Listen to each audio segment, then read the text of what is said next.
पंडित जी, दूसरा जी। प्रश्न है।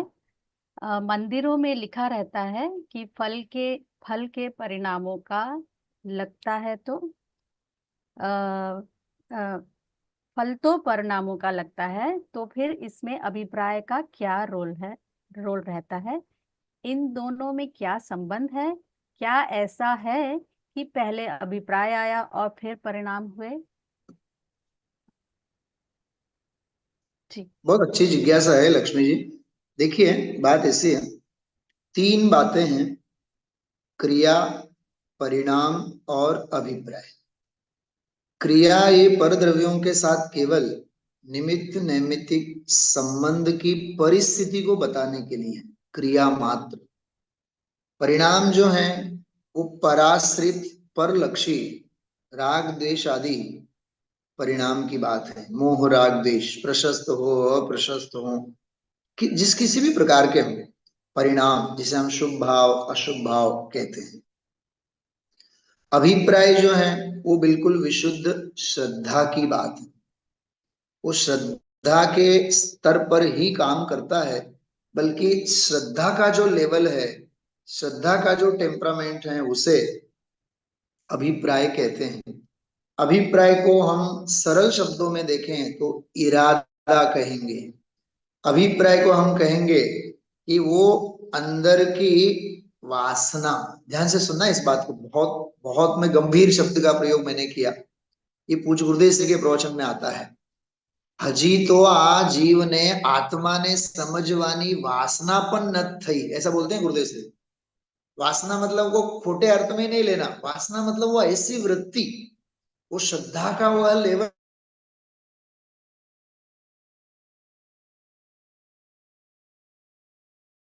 वो नहीं। कहने का मतलब ये है कि आ रही ना आवाज मेरी? हाँ। जी पंडित जी, बीच में थोड़ा हो गया तो था। क्रिया, हाँ वो कॉल आ गया था।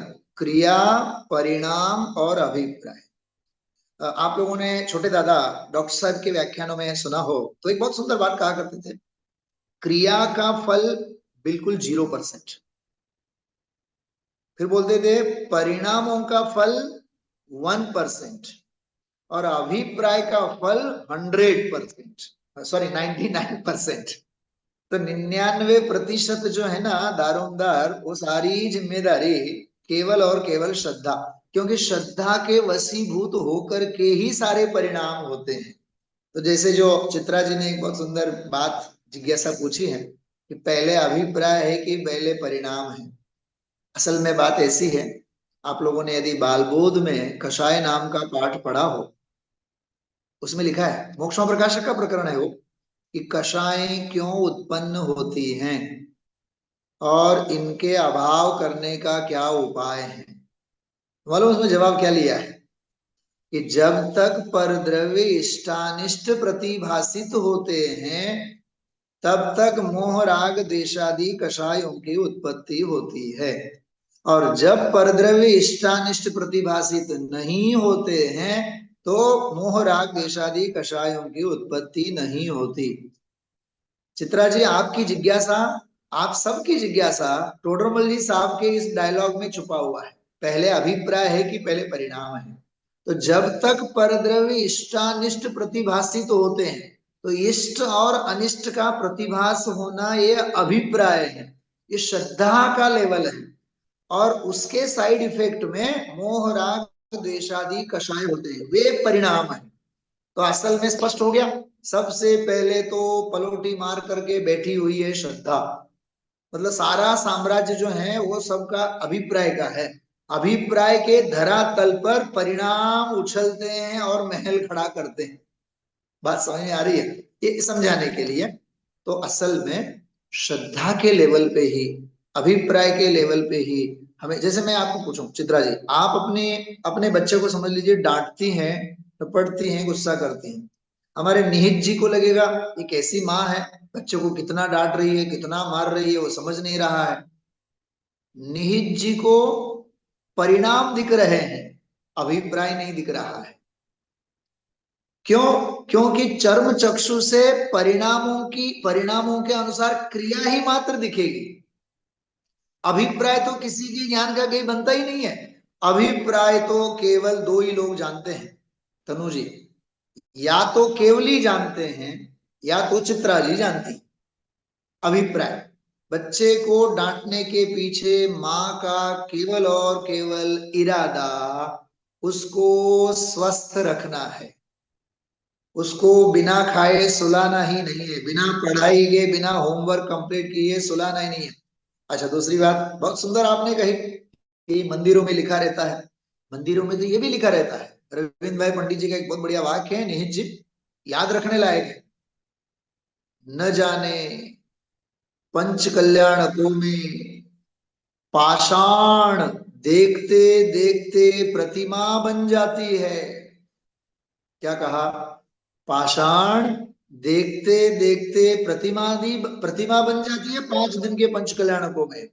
लेकिन न जाने जीव सारी जिंदगी प्रतिमा जी के आकर के भी पाषाण बन करके बाहर चले जाते हैं। अब इनमें घटित करो आप, क्रिया कौन सी हो रही है, परिणाम कौन से चल रहे हैं, और अंदर में अभिप्राय क्या चल रहा है।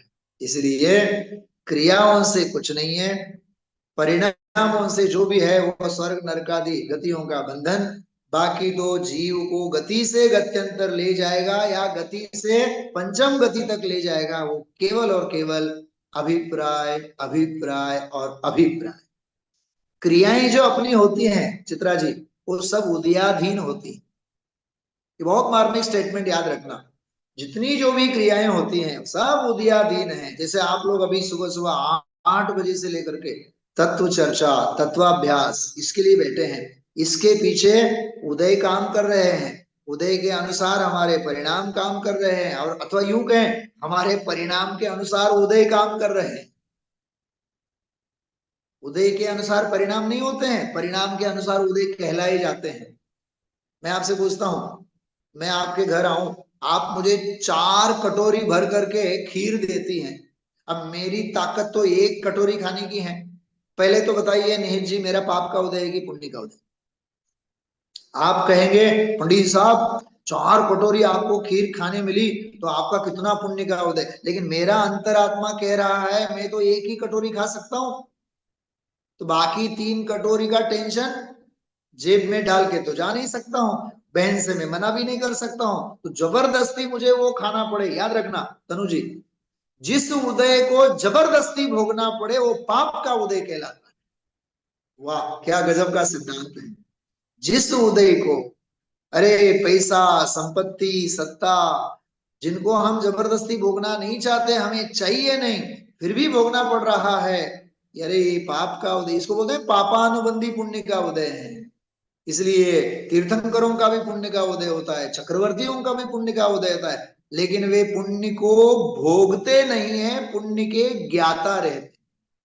हमें चिंता होती है, हम अभक्ष नहीं खाते हैं। लक्ष्मी चित्रा जी बताइए आप। पंडित साहब हम तो रात में पानी भी नहीं पीते हैं, हम तो अभक्ष भक्षण तो करते ही नहीं है, हमने तो रात्रि का भोजन कब का छोड़ दिया। हमारे तेजस भाई बैठे हुए हैं, उनसे मैं पूछता हूँ, हम अभक्ष नहीं खाते हैं इसका तो हमें अभिमान होता है, लेकिन आत्मा ज्ञाता है इसका कितना गौरव लगता है। अरे आत्मा खाता ही नहीं है, आत्मा तो ज्ञाता है। तो ऐसे ज्ञाता स्वभाव, तो मूल में अभिप्राय, तो अंतिम बात कहूं, मूल में मूल कोई बात है तो दर्शन शुद्धि की बात है। तनु जी, महाभाग्य की बात करूं, कल ही परमात्म प्रकाश में गाथा आई थी, जैसे जैसे मोह गलता जाता है वैसे वैसे शुद्धात्म स्वभाव भाव की रुचि होती चली जाती है। इष्टोपदेश का आप लोग सभी स्वाध्याय कीजिए। यथा यथा समायाति संवित्तो तत्वमुत्तमम तथा तथा न रोचन्ते विषया सुलभापि।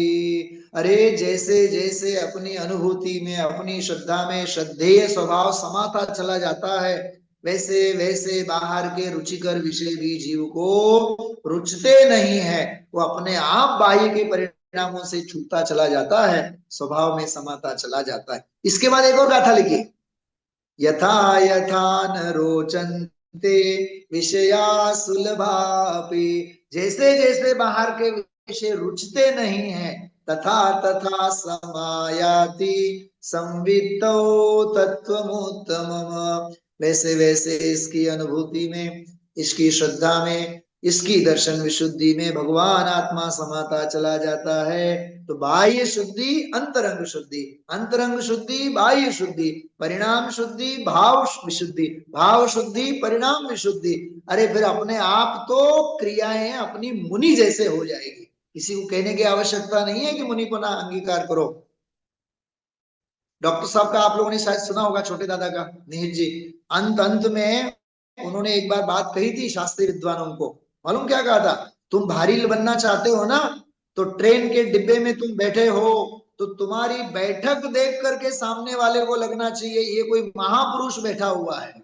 तुम्हारी चाल से पता चलना चाहिए, तुम्हारी बोली से पता चलना चाहिए कि तुम तत्वज्ञानी हो, तुम कोई बड़े बड़े बहुत बड़े दार्शनिक हो। तो इस प्रकार हमारी क्रियाओं में विशुद्धि, हमारे परिणामों में परिपक्वता, और श्रद्धा तो गणधर जैसी होनी चाहिए।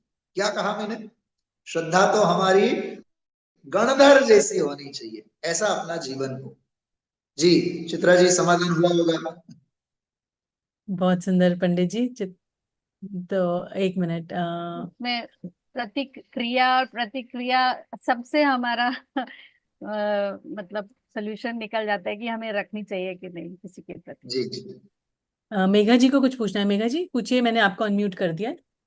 जय जिनेन्द्र पंडित जी, मेरा क्वेश्चन था कि जैसे अभिप्राय और सरलता में मतलब क्या डिफरेंस है? जैसे मतलब जैसे अभिप्राय अगर अपना मतलब नॉर्मल हो गया, जैसे आपने बोला कि अभिप्राय का ही सब कुछ है, श्रद्धा का विषय है, तो सरलता से उसका क्या रिलेशन है? 10 धर्मों में क्षमा, मार्दव, आर्जव वगैरह जो 10 गुण हैं, 10 धर्म हैं, उनमें आता है ना उत्तम आर्जव धर्म। तो आर्जव धर्म का क्या मतलब है? आर्जव धर्म का अर्थ है सरलता, तत्व को समझने की सरलता, हाँ, जिनवाणी को अपनाने की सरलता। वैसे देखो तो बहुत गहरी बात भी है, वैसे देखो तो बहुत स्थूल है। सरलता एक परिणामों में विशुद्धि की बात है, बराबर। लेकिन यथार्थ तत्व को समझने के लिए श्रद्धा में श्रद्धागत मृदुता, उस सरलता होनी चाहिए हमारी। बाकी तत्व की बात जीव को रुचे नहीं। गुरुदेव से का एक वाक्य मुझे याद आ गया, जीव को देव गुरु धर्म आदि का, तत्व आदि का मिलना महाभाग्य से होता है, और इनमें जो सरलता और रुचि जो होती है वो महापुरुषार्थ से होती है। इसलिए सरल हृदय में ही सरल बात बैठती है। हमें हमेशा सरल बात को सरलता से समझना चाहिए। तनुज, एक इंग्लिश में प्रॉवर्ब है, सोक्रेटिस का है, सोक्रेटिस का। वो बोलते हैं, one being a best listener, one being a best listener, being a best orator. एक, समझ गए बात आप लोग? एक सच्चा और अच्छा श्रोता जो है ना, वो सच्चा और अच्छा वक्ता हो सकता है। तो ये सरलता अपने में होनी चाहिए। जो भी सामने वाला कह रहा है, जितनी भी अपेक्षाएं, जिन अपेक्षाओं से कहा जाए, उसको सरलता से समझने की हमारी तैयारी, इसको आप विशुद्धि लब्धि कहिएगा, इसको आप परिणामों की विशुद्धि कहिएगा, इसको आप पुण्य के परिणाम कहिए, उसे आप शुभ भाव कहिए, परिणामों की निर्मलता कहिए, ये सब एक बात। सरलता जो है ना वो परिणामगत होता है असल में। श्रद्धा की बात, अभिप्राय की बात तो अलग बात।